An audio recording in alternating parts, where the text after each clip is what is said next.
Neste mês de junho é comemorado o Dia da Imprensa.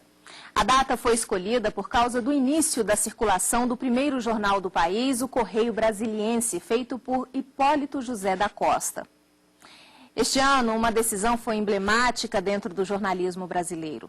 A lei de 1967, que regulava a liberdade de manifestação, editada no período da ditadura, não existe mais. Neste programa, vamos pôr a conduta jornalística em discussão. A primeira lei de imprensa no Brasil foi um decreto outorgado por Dom Pedro I, em 22 de novembro de 1823. De acordo com os historiadores, a primeira lei de imprensa era a réplica de uma lei portuguesa. O artigo 5º, por exemplo, dizia que todo aquele que abusar da liberdade de imprensa contra a religião católica romana, negando a verdade de todo ou de alguns dos seus dogmas, será condenado a 1 ano de prisão e mais multa. E no artigo 6º, quem excitar os povos à rebelião será condenado a 10 anos de degredo, ou seja, exílio, para uma das províncias mais remotas, além de multa. O nosso país conheceu lei de imprensa antes de conhecer a Constituição própria. No primeiro momento, além, claro, das restrições do período histórico, houve um enunciado de uma lei no Brasil que garantia, pelo menos no papel, a possibilidade de impressão e distribuição de publicações e livros.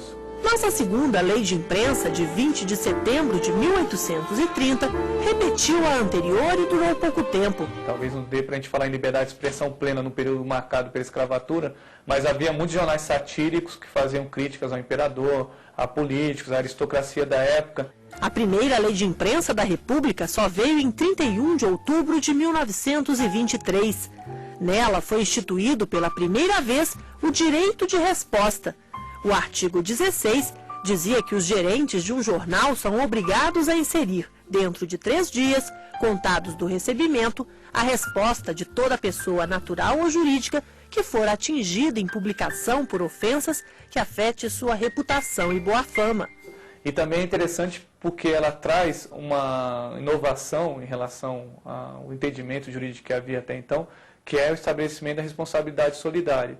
Então, a partir dela, os abusos de imprensa eram julgados de maneira solidária entre os repórteres, os editores, os proprietários do jornal. A segunda lei de imprensa do período republicano foi um decreto de Getúlio Vargas em 1934, alterado em 1937 com a instalação do Estado Novo, que estabeleceu a censura prévia. Há uma restrição brutal da liberdade de expressão no Brasil, não só pela atuação do DIP e do financiamento direto e indireto de publicações, mas também das condições de trabalho dos profissionais. Esta lei durou até o fim do período ditatorial em 1945. Com a redemocratização, a lei de 1934 foi posta em prática novamente. Em 12 de novembro de 1953, Getúlio Vargas, em seu segundo mandato, promulgou a Lei 2083, que restringia o conceito de imprensa a jornais e periódicos. E em 9 de fevereiro de 1967, em meio ao regime militar, o Marechal Castelo Branco promulgou uma lei de imprensa que vigorou por 42 anos. Muitos aspectos dessa lei entraram em desacordo com artigos da Constituição Federal de 1988. O deputado Miro Teixeira participou da elaboração da carta e faz questão de relembrar o entusiasmo do senador e também jornalista Pompeu de Souza, falecido em 1991. Ele fazia apologia da liberdade de imprensa e organizou aqui, a rigor, todo esse sistema que a Constituição acabou tendo de proteção à liberdade de manifestação do pensamento, contra a censura, a liberdade de informação jornalística. A arguição de descumprimento de preceito fundamental chegou ao Supremo Tribunal Federal, impetrada pelo PDT, que pediu a suspensão total da lei. A revogação foi uma decisão histórica. 3 ministros foram parcialmente favoráveis à revogação e 7 seguiram o parecer do relator, ministro Carlos Aires Brito, de que a legislação era incompatível com a Constituição Federal. Eu digo que a atual lei de imprensa foi concebida e promulgada num prolongado período autoritário da nossa história de Estado soberano. conhecido esse período como anos de chumbo, o regime de exceção. Regime de exceção escancarada ou vistosamente inconciliável com os arejados cômodos da democracia, afinal resgatada e orgulhosamente proclamada na Constituição de 1988. Apenas o ministro Marco Aurélio Mello votou pela manutenção dela. Deixemos a carga de nossos representantes, dos representantes do povo brasileiro, e temos um aqui presente que bem representa o meu estado de origem, dos representantes dos estados e, portanto, deputados e senadores, a edição de uma lei que substitua essa. Não pode existir lei que embarace, de qualquer maneira, a liberdade de informação jornalística. Por quê? Porque esse é o texto expresso da Constituição. Os delitos de imprensa previam penas mais severas do que o próprio Código Penal.